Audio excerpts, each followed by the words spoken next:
สวัสดีท่านผู้ชมดีต้อนรับท่านผู้ชมเข้าสู่ช่องจีไรทีวีวันนี้เราจะมาพาไปเบิ่งห้องแถวเนาะที่นักศึกษาเอาในทักแขกนี่ที่มาพักอยู่ในห้องแถวนี้เนาะนี่ก็เป็นห้องเจ็ดเนาะที่พวกเราอาศัยอยู่นะโอเคตามมาเลย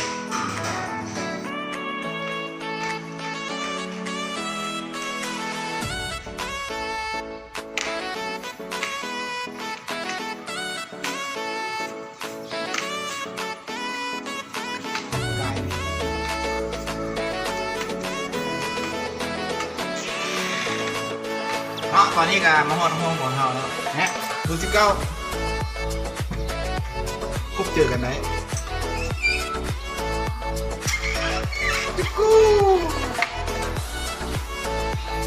นี่ก็แม่น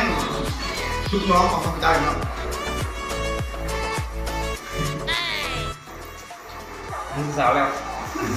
มึงสาวแต่เรามันคือมีนาตาลีอยู่นะเสียร้องอันนี้ก็เป็นแบบฮอแบบสำหรับลิ้นเนาะแบบนั่งลิ้นนะหรือว่ากินข้าวอะไรเนาะลิ้นนอนได้นะนอนได้นะครับตามมาตำแหน่งนี้ก็นี่ก็เป็นห้องนอนเนาะสามารถเปิดไฟได้เนาะหมูไฮเนาะแล้วก็แม่เกมเมอร์เนาะที่กำลังแคสเกมอยู่โอ้มึงเข้าไปเลยปะโอ้ยลุกลังออกมาเอาเนาะสถานีต่อไปให้สิไปทางด้านห้องน้ำเนาะตามมานี่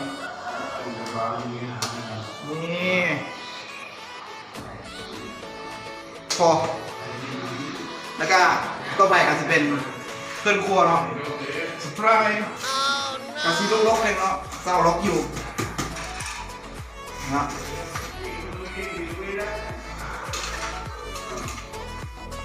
อุปกรณ์ในการทำอาหารกิน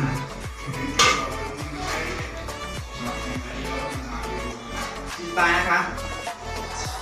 ห้องนี้ก็เขาว่างค่อนข้างสีกว้างเกือบแล้วที่ปุ๊บกระสุนราคานี่เท่าสักเนาะเดือนนึงก็ครึ่งล้าน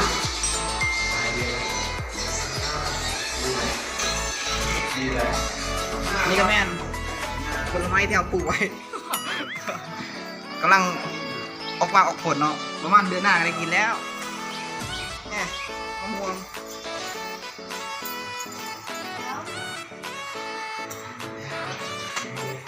เนาะคลิปนี้ก็ขอยกเพียงเท่านี้เนาะแล้วเพื่อนก็อย่าลืมกดไลค์กดแชร์เพื่อเป็นกำลังใจให้สนใจคลิปต่อไป